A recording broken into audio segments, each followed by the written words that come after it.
January 2nd, 2025. Harvard, the Minor Planet Center, the organization that watches the skies so an asteroid doesn't wipe us off the face of the universe, publishes an alert.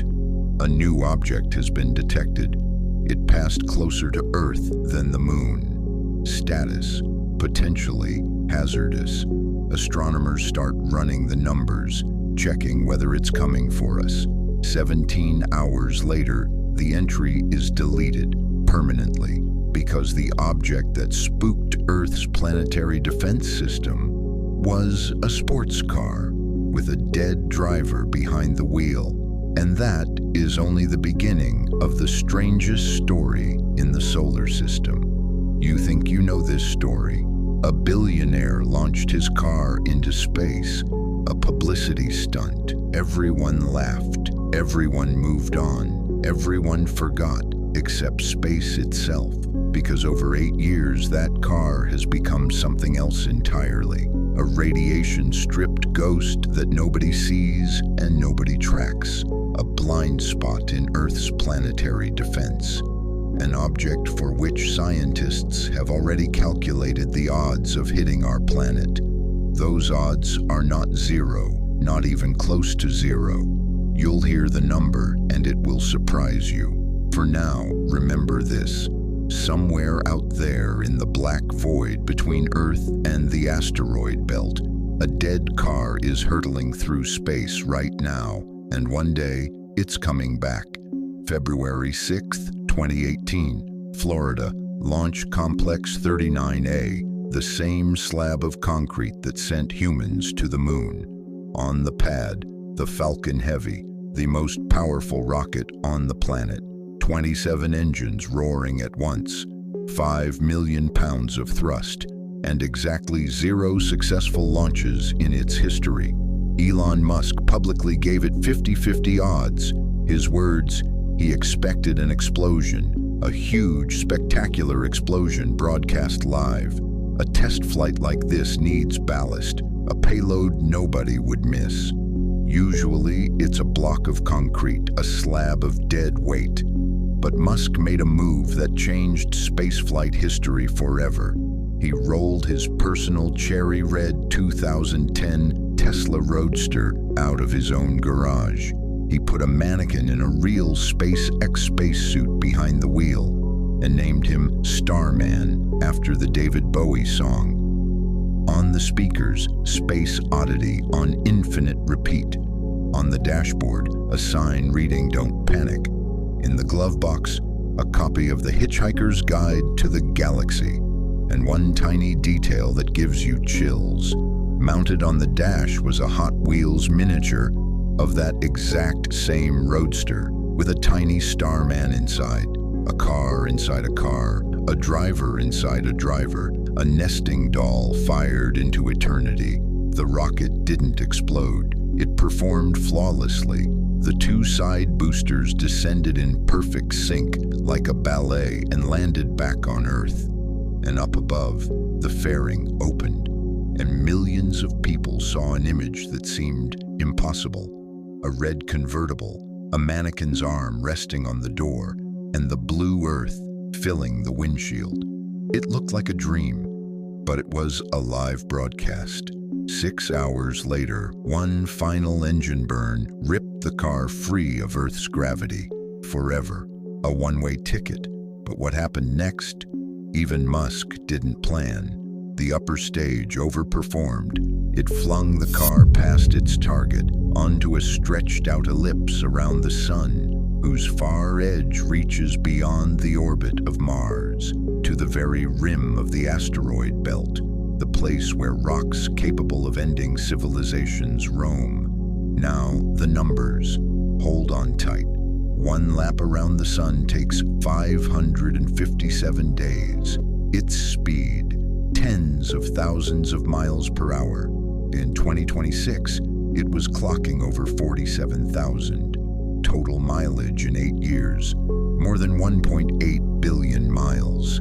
The Tesla warranty covers 36,000. This Roadster has blown past its warranty tens of thousands of times over. and it adds to the odometer every single second, including the second you're listening to right now. No hypercar on Earth will ever come close to those speeds. Technically, this is the fastest automobile ever built by the human race, and it doesn't even start.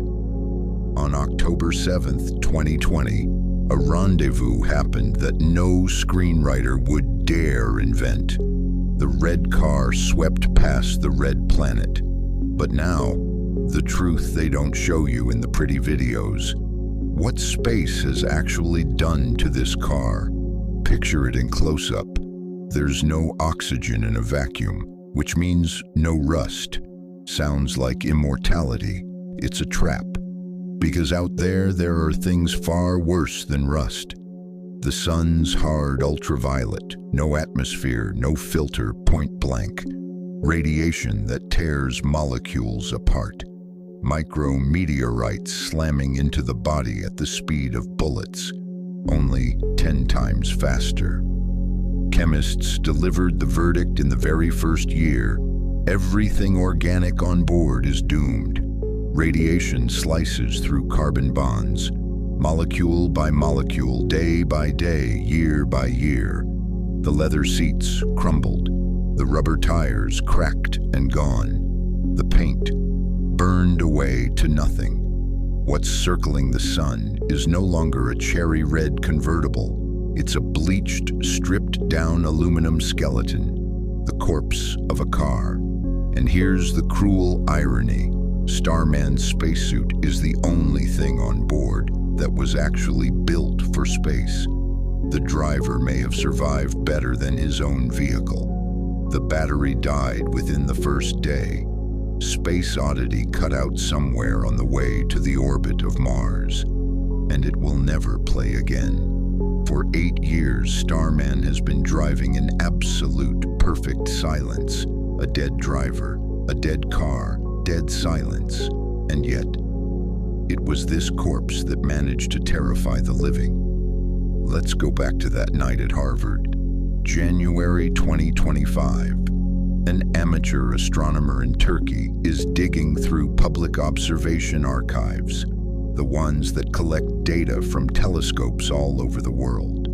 His homemade software finds several scattered detections of the same object. He links them into an orbit, he double-checks, and he honestly submits the discovery to the Minor Planet Center.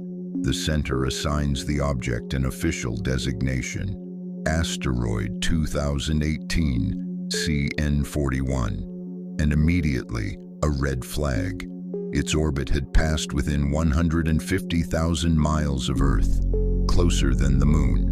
Automatic classification, near-Earth object, the category of bodies we monitor in case one of them is on a collision course with our planet.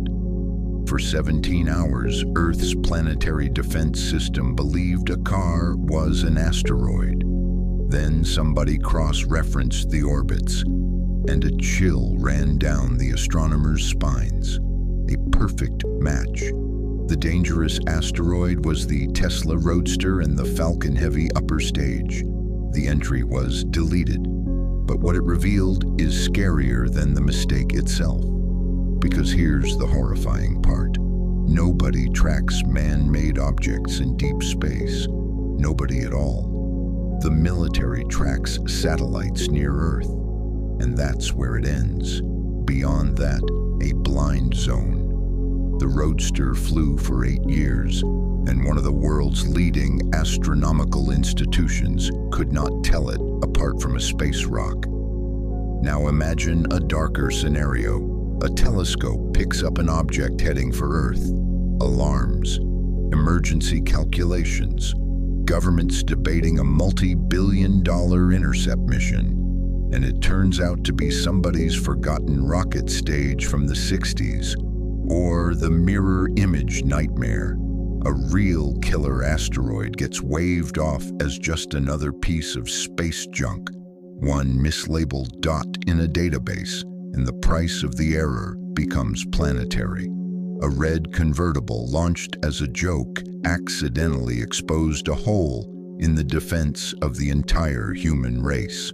So where is it right now? No telescope on Earth can resolve it.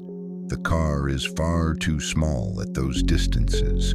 The only way to see it is mathematics. NASA's Horizon system at the Jet Propulsion Laboratory keeps recalculating the orbit, predicting the position of a ghost hundreds of millions of miles away. Roughly 5 full laps around the sun so far. 5 years on its own alien calendar. And here is what the math shows. The return dates are already on the schedule. 2047. The Roadster passes about 3 million miles from Earth, 13 times farther than the Moon. Its first visit home, 2091. Calculations show a pass at just a few 100,000 miles, almost lunar distance. Some of the people watching this video will live to see the headline, "The car came back." But the real ending has been calculated on a time scale that makes your head spin. Scientists ran the Roadster's orbit through simulations spanning 3 million years. The gravity of the planets keeps rocking its trajectory, like waves rocking a boat with no one at the helm. The chaos accumulates, and sooner or later, that ellipse crosses paths with something big. The verdict of the simulations: there is roughly a 6% chance the car eventually slams into Earth, another 2.5% into Venus, 6%, one chance in 16 that the sky will one day give us our car back. As a streak of fire across half the horizon, there's nothing to fear. The debris would burn up completely in the atmosphere, but some observer in the distant future will watch the most expensive shooting star in history and make a wish, never knowing that it's Starman coming home. And now the question nobody on Earth can answer. We do not know what's actually out there. Not a single photograph in 8 years. Is the mannequin intact? How many micrometeorites have punched clean through the body? Is the car tumbling, and how fast? Nobody knows anything. Worse, the orbit itself is slowly dissolving into uncertainty. The pressure of sunlight, heat radiating off the sun-baked metal, tiny, unmeasured forces that shift the trajectory by fractions of an inch. Year after year, and across decades, fractions of an inch become millions of miles. The prediction error grows faster than the equations say it should, which means something genuinely unsettling. One day, we might lose it, for real. The first car in space could become the first car to go missing in the solar system, an object that exists, but that no one will ever find again, unless someone catches it. Musk once joked that millions of years from now, an alien civilization will fish the car out of the void and conclude that humans cruised around the vacuum in convertibles. Funny, until you realize that is the only scenario in which anyone ever sees Starman up close again. Think about what will outlive humanity. Our cities will crumble within tens of thousands of years. Wind will grind down the pyramids. Even the boot prints on the moon will eventually be buried under meteorite dust. But the car will keep flying. There is no wind in a vacuum, no water, no time in any sense we understand. The Roadster's aluminum skeleton will outlast everything we ever built. The cathedrals, the dams, the skyscrapers, the servers holding every photo we've ever taken. 1,000,000 years from now, when not a name or a trace of us remains, a strange artifact will still be circling the sun, a car, a mannequin, and a sign that says, "Don't panic." Maybe that's the most honest monument our species could leave. Not marble, not gold, a joke thrown with such force that it will outlive everyone who laughed.